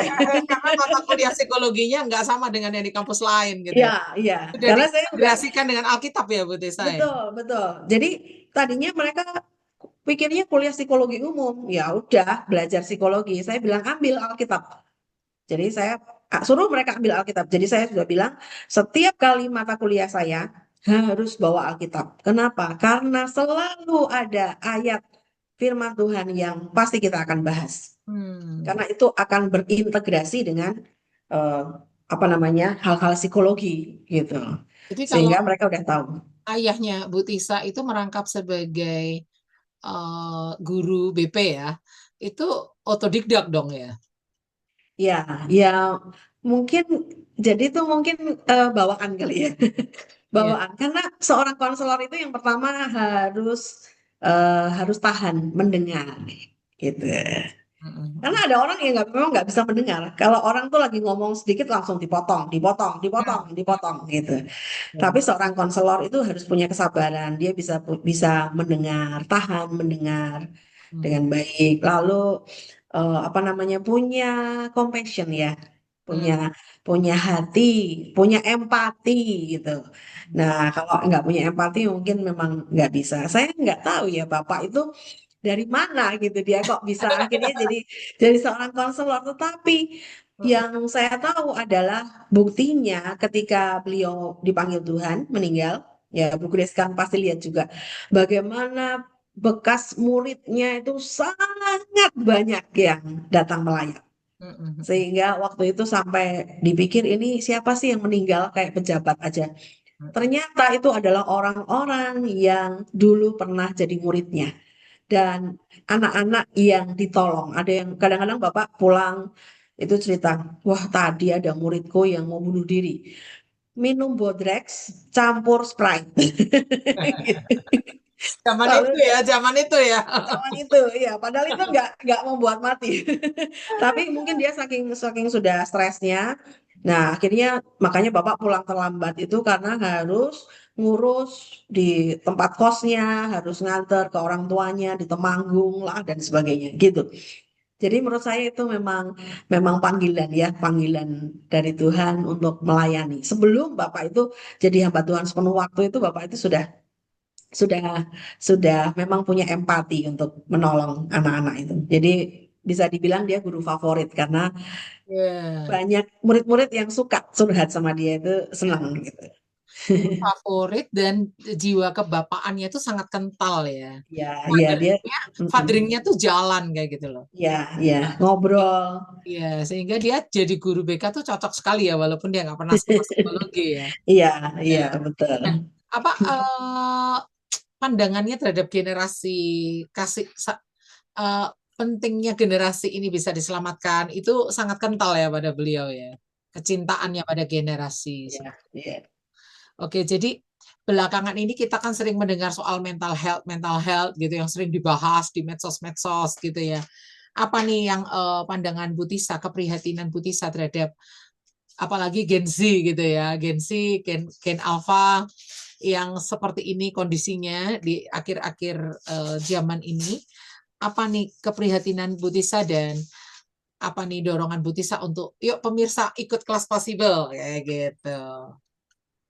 Ya, Yeah. jadi yang saya mau katakan bahwa kesehatan mental, gangguan psikologis, gangguan kepribadian, gangguan mental itu nyata, itu terjadi.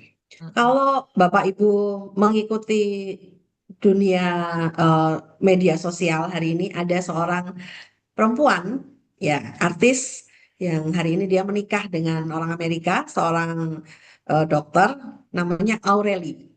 Ya, dan kenapa saya sebut nama? Karena dia menulis sebuah buku, itu perjalanan hidupnya ketika dia mengalami banyak hal, dan dia bagikan buku itu secara gratis. Ada linknya, jadi dia bukan karena cari uang atau karena cari sensasi, tetapi sungguh-sungguh dia menulis buku itu karena dia sebagai seorang korban yang akhirnya dia bisa move on dan bangkit.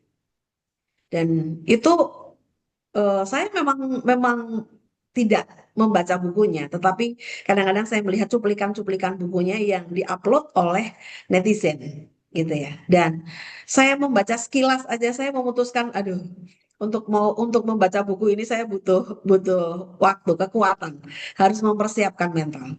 Karena itu mengerikan dan sangat-sangat menyedihkan. Dan ternyata itu bukan sinetron, itu bukan film, itu bukan rekayasa, tetapi itu terjadi. Dan sebetulnya mungkin ada banyak Aureli Moremans yang lain. Tetapi mereka tidak punya keberanian untuk menulis.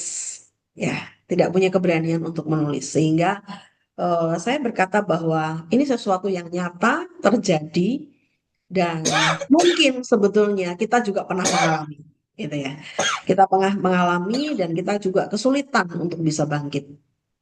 Nah, oleh sebab itu saya sungguh-sungguh berharap bahwa generasi hari ini, ketika mungkin mereka melihat sesuatu di media sosial, mereka juga eh, punya warning, tetapi juga tidak self-diagnosa, gitu ya. Jadi kadang-kadang juga ada banyak postingan mengenai NPD misalnya ya, Narcissistic Personality Disorder, itu di media-media sosial itu yang akhirnya membuat banyak orang itu self diagnosa atau dia akhirnya menghakimi orang lain. Wah, itu suamiku NPD, istriku NPD gitu ya. Nah, itu juga nggak tepat.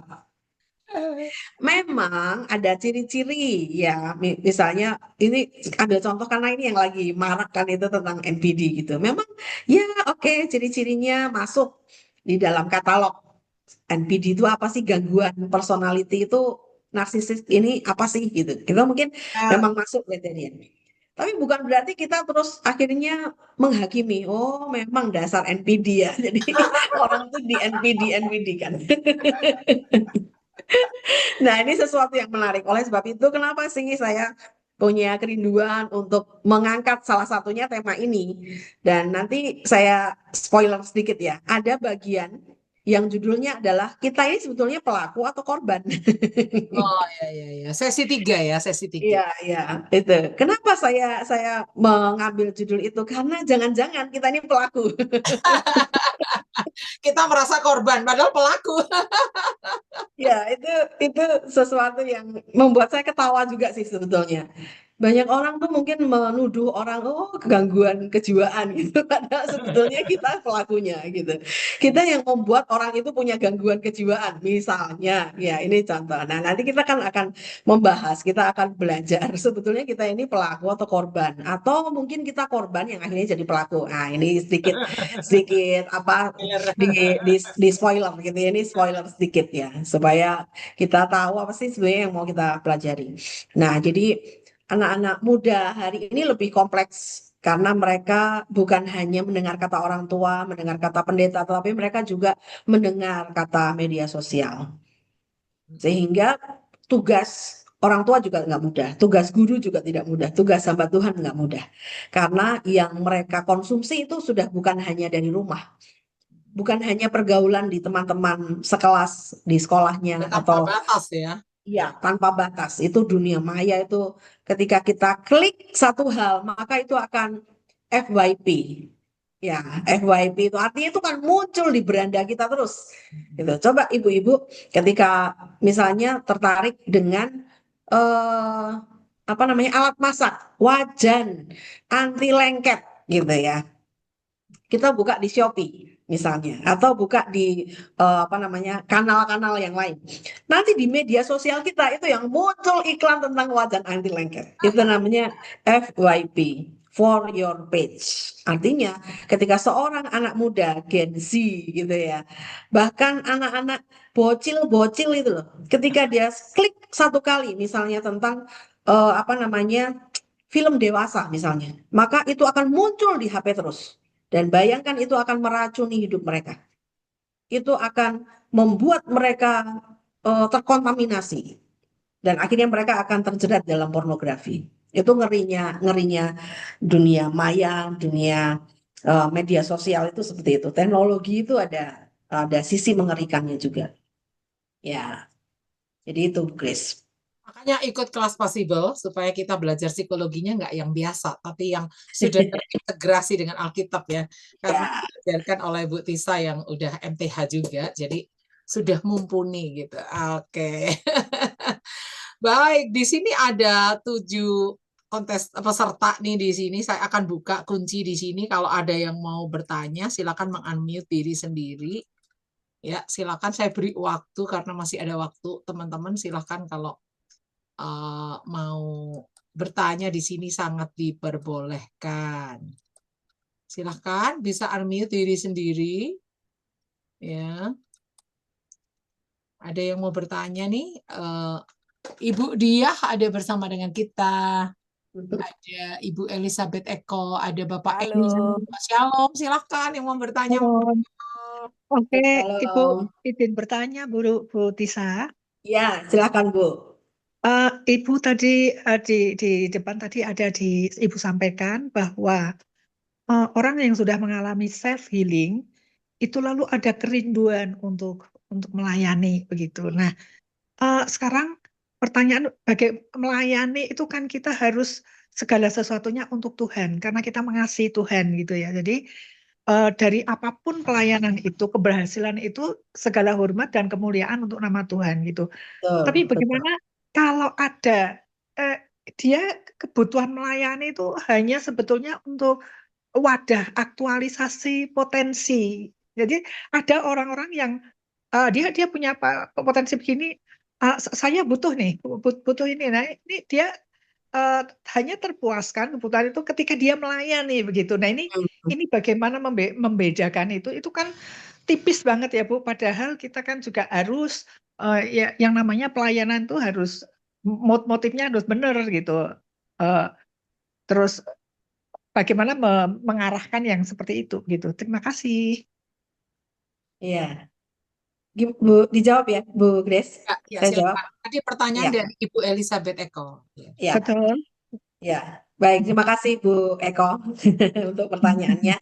Ya, tadi yang saya jelaskan bahwa salah satu indikasi seseorang yang sudah pulih atau sudah bisa punya kemampuan self healing, bukan berarti dia sudah sempurna ya, bukan berarti dia sudah sempurna, tapi dia punya kemampuan untuk bisa menyembuhkan dirinya sendiri itu adalah dengan kerinduan untuk melayani. Nah, perbedaannya dengan orang yang melayani sebagai bentuk aktualisasi diri atau supaya dia menerima validasi. Nah, kita akan melihat ketika seseorang itu mengalami konflik atau masalah. Orang-orang yang memiliki kemampuan self healing yang baik, lalu dia punya kerinduan untuk melayani. Dia ketika ada konflik, dia punya kemampuan untuk menyelesaikan konflik itu dengan baik. Tetapi untuk orang-orang yang pelayanan adalah sebuah panggung atau sebuah aktualisasi diri atau sebagai media untuk validasi, maka dia ketika ada masalah, ada konflik, nah biasanya dia hancur lebur dan tidak punya kemampuan untuk bisa memulihkan lagi dirinya. Gitu, Bu. Itu secara singkat begitu. Bagaimana, Bu? Oke. Gimana Bu? Udah puas atau masih ada yang mau ditanyakan lagi? Monggo. Nah, baiklah, nanti saya pikirkan kembali nanti apa namanya nanti berikutnya. Iya, iya, Baik, iya. terima kasih Ibu Iya, penjelasannya. sama-sama. Baik. Seperti itu mungkin yang lain ada yang mau bertanya, dipersilahkan. Yang lain silahkan, ada yang mau bertanya. Di sini Atau ada mungkin menanggapi atau Anggapi juga menambahkan. boleh Bu Dia, Ya, ada Pak Edi, ada Bu Martana ya nih Bu Dia nih. Saya Bu boleh bertanya? Bu Tisa. oh ya, iya. Silakan.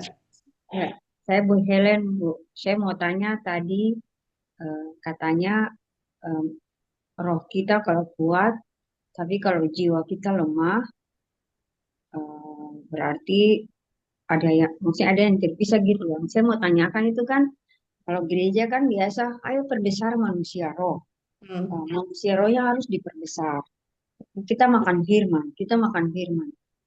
Terus kenapa jiwanya tidak ikut besar juga, Pak Bu? Itu Bu, itu pertanyaan saya. Oke, ya. Nah, itulah yang menjadi masalah bahwa banyak pemimpin-pemimpin rohani, hamba-hamba Tuhan, gereja yang hanya fokus kepada manusia roh. Sehingga yang dipentingkan atau diperhatikan itu hanya yang berurusan dengan roh. Nah, oleh sebab itu, kerinduan saya untuk kelas ini adalah supaya kita bisa mengerti bahwa ini adalah whole person ministry. Bahwa Tuhan itu seperti yang di dalam 1 Tesalonika 5 ayat 23 itu mengatakan bahwa kita ini harus terpelihara sempurna. Bukan hanya roh kita, tetapi juga jiwa dan tubuh kita. Roh, jiwa, dan tubuh. Nah, itu makanya saya ingin mengajak kepada banyak orang, mengajak kepada Bapak Ibu untuk bisa ikut kelas ini supaya kita punya keseimbangan. Bahwa yang dibangun tuh bukan hanya rohnya saja, tetapi jiwa kita yang terdiri dari pikiran, perasaan, kehendak, itu juga bisa terpelihara gitu. Karena ada banyak hal yang bisa kita lakukan sebetulnya untuk memelihara jiwa kita ini.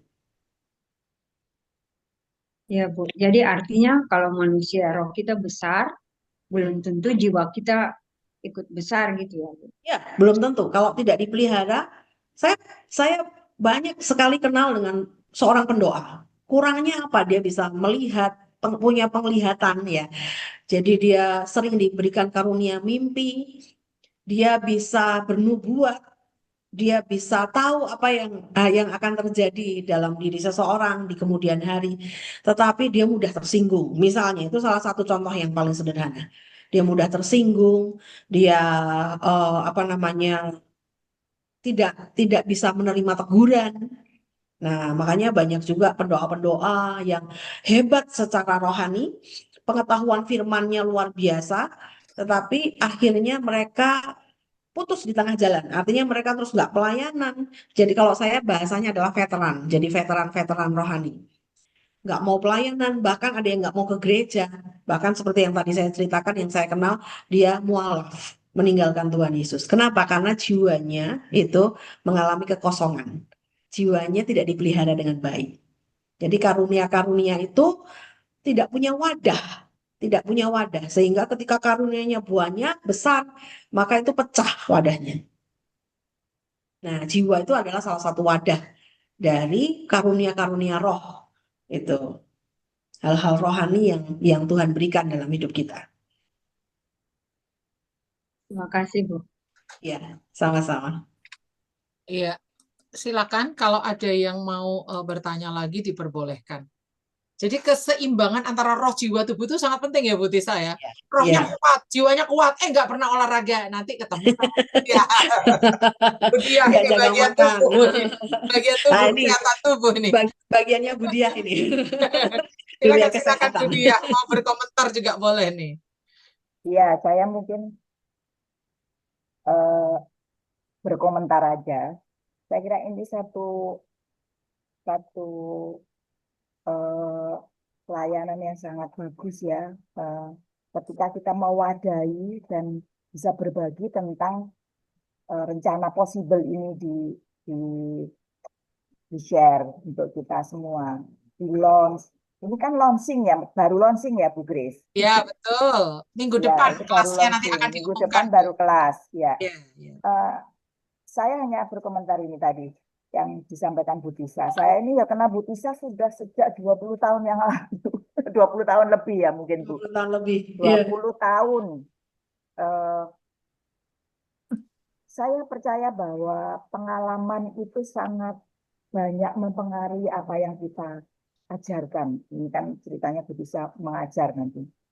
Pengalaman itu sangat mempengaruhi dan bagaimana seseorang ini mengolah pengalaman itu tidak begitu saja dibukakan, tetapi bagaimana pengalaman itu diolah sedemikian sehingga bisa menjadi sebuah eh, sebuah pelajaran yang bisa dibagikan. Dan saya setuju sekali dengan statement yang tadi juga disampaikan di Helen. Orang yang pulih dulu, sehat dulu, kalau menurut saya sehat dulu, baru bisa menyehatkan orang lain. Saya sangat setuju forum ini adalah forum orang-orang yang mau belajar, yang pertama. Yang kedua adalah orang-orang yang sudah pulih kan yang pertama ya syarat ya. Orang-orang mau belajar dan orang-orang yang ingin memulihkan orang lain, ingin menyehatkan orang lain. Saya kira setuju sekali dan kita tunggu-tunggu ini satu kesempatan untuk terutama untuk para ibu-ibu, tapi di sini juga ada bapak ya. Para ibu-ibu yang perannya sangat luar biasa dalam kehidupan keluarga. Karena mungkin nanti kalau sharing itu bagaimana seorang ibu itu pasti punya suami, pasti punya anak. Nah, bagaimana ngopeni suami dengan berbagai karakter atau dengan karakter suami kita sendiri, dengan ngopeni anak-anak, dengan anak dari perut yang sama, itu juga berbeda-beda. Dan itu sangat saya alami dan itu membuat saya menjadi seorang ibu yang harus terus belajar. Dan belajar itu ternyata tidak ada selesai sampai kapanpun. Kalau melihat saya ini sudah purna, tapi ternyata lebih sibuk dari sebelumnya. Kalau sebelumnya mungkin kita siap-siap berangkat kerja, pulang semua udah beres, tinggal menata, mengisi jam-jam mau istirahat, selesai, besok lagi, jalan lagi. Sekarang sudah malah lebih warna-warni. Gitu. Dan terima kasih untuk kesempatan mengikuti forum ini, mengikuti pembelajaran ini. Ada Bu Elizabeth Eko, Bu Christine luar biasa ya Bu Tisa ya, nggak pernah berhenti. Iya, luar biasa. Terima kasih Bu Grace. Jadi kalau Budiah ini kan mengalami berpuluh-puluh tahun menjadi jemaat yang digembalakan oleh Pak Bambang dan Bu Tisa. Pastinya beda dong dengan gereja-gereja lain yang ibu gembalanya itu nggak paham dunia psikologi, nggak paham dunia konseling, juga bukan seorang pengajar, dan seterusnya pasti beda dong ya. Gimana Budiah pengalamannya sebagai jemaat nih yang digembalakan? Ya, ya pasti akan berbeda.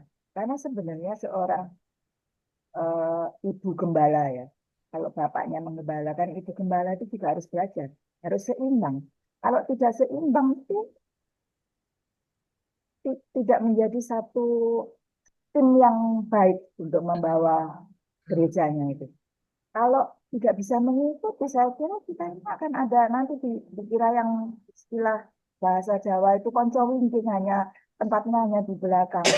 Kita kan orang-orang perempuan yang, untuk saya ya, kita ini orang-orang perempuan yang harus juga tahu posisi. Memang posisi kita di samping suami, bukan di depan suami, tetapi juga harus memenuhi, memperlengkapi diri kita untuk bisa menjadi partner dari suami kita. Ya pasti beda. Walaupun saya dulu di Surabaya itu di gereja yang besar, tidak pernah ketemu dengan ibu gembala karena mungkin dia jenjangnya karena gereja yang begitu besar. Tetapi saya justru melihat bagaimana seorang gembala atau hamba Tuhan, seorang gembala ini harus memiliki partner yang sesuai, yang sepadan untuk bisa membawa gerejanya. Mungkin begitu, Bu Grace. Iya. Karena saya juga banyak ngobrol kalau sama Bu Tisa. Iya. Jadi kalau saya ini nggak boleh saat ini berkata siapa dulu, itu adik saya.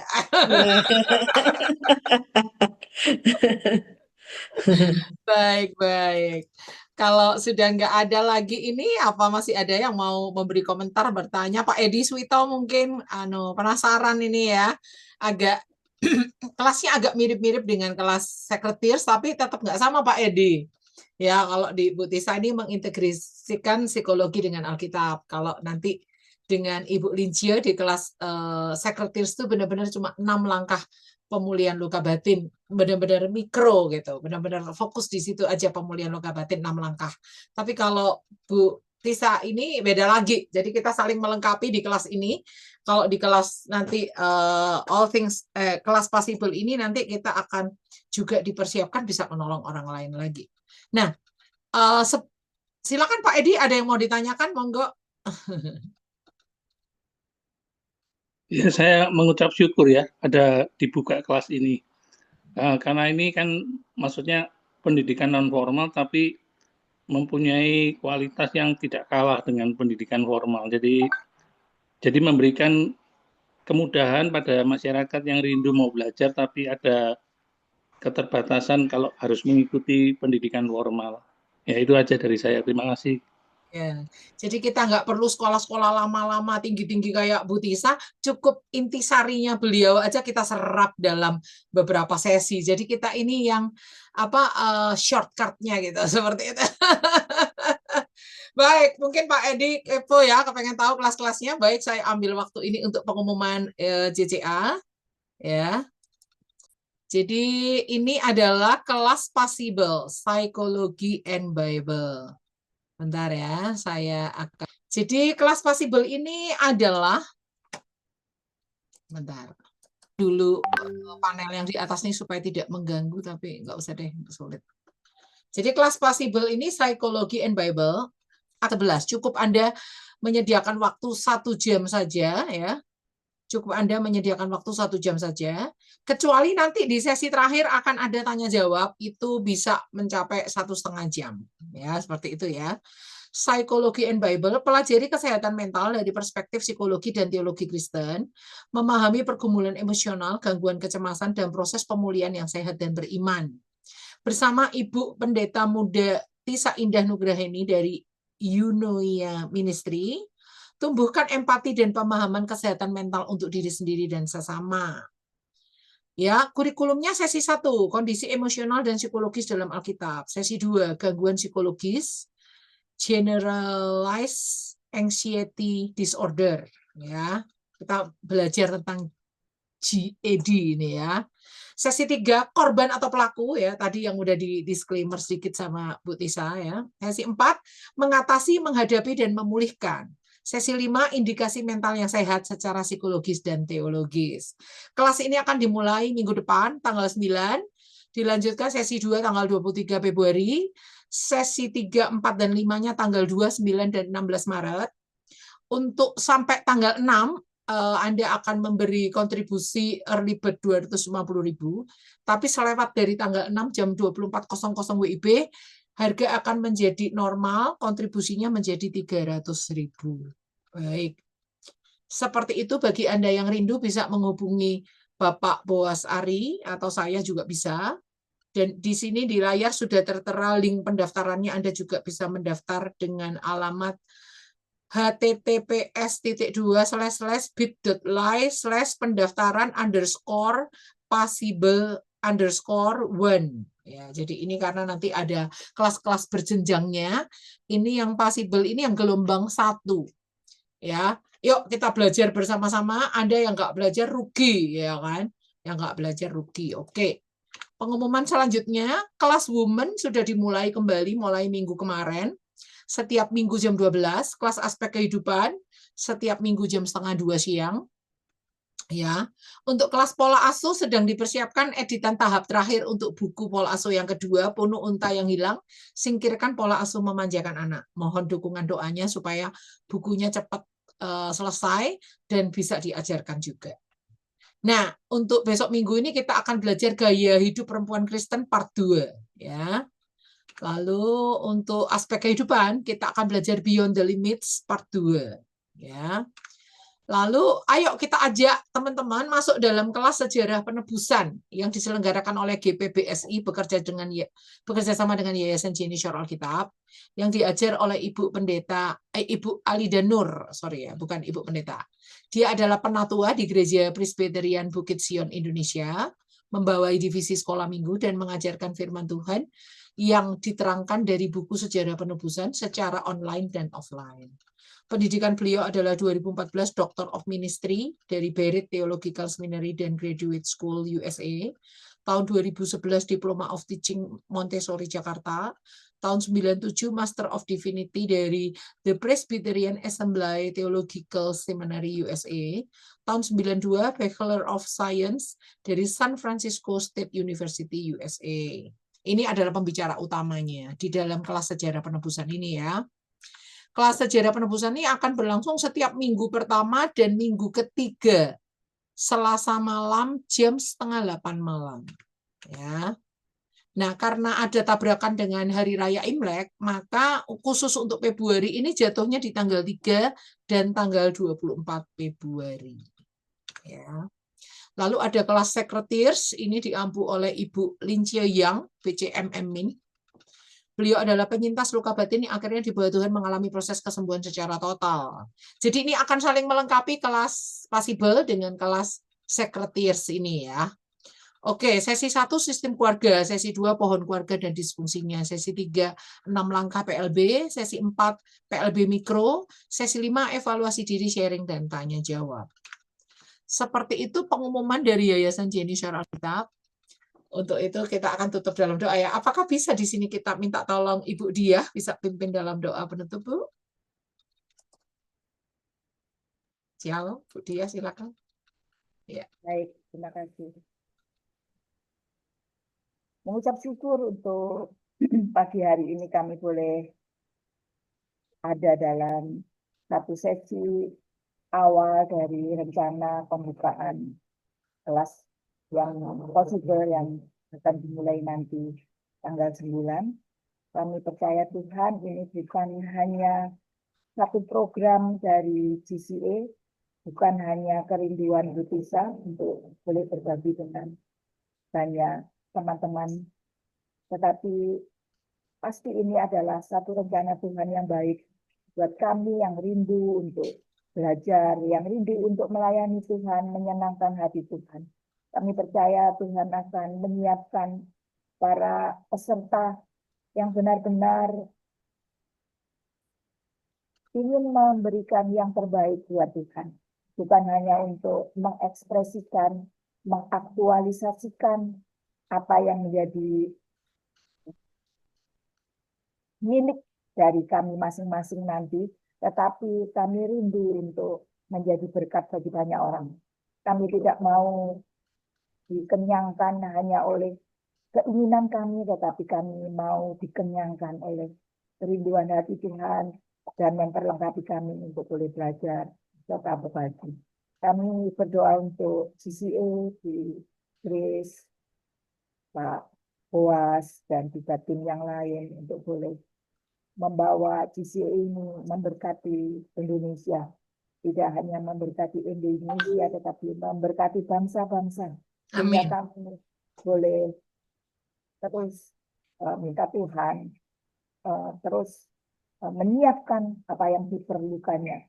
Kami juga berdoa untuk setiap kelas-kelas yang diadakan oleh PCE untuk sesuai dengan kehendak Tuhan. Berdoa untuk Bu Tisa yang mempersiapkan untuk mengajar di kelas possible ini. Tuhan juga perlengkapi dengan hikmat, dan kami percaya Roh Kudus-Nya yang akan terus memimpin. Kami tidak hanya mau roh kami yang terus menyala-nyala, tapi kami juga bisa memanage jiwa kami dan boleh kami aktualisasikan dalam kehidupan kami sehari-hari. Terima kasih ya Tuhan, kami mengucap syukur untuk pagi siang hari ini, dan kami percaya Tuhan akan terus membawa kami untuk rindu menantikan kebenaran pengajaran dari Tuhan. Terima kasih, kami menutup, kami menyerahkan seluruh rencana ini dalam tangan di dalam nama Tuhan Yesus Kristus. Kami berdoa mengucap syukur. Haleluya. Amin. Amin. Thank you, Bu Tisa. Thank you. Terima kasih. Terima kasih semuanya. Chris, pelayanannya. Tuhan Terima kasih. Tuhan Ya, berkati. terima kasih untuk Tuhan semua yang berkati. hadir. Ya, Bu Marta, sampai Bu jumpa. Oh, ya, thank you. God bless you all. Terima kasih. Terima kasih. Sama-sama Bu, Tuhan berkati. Tuhan berkati.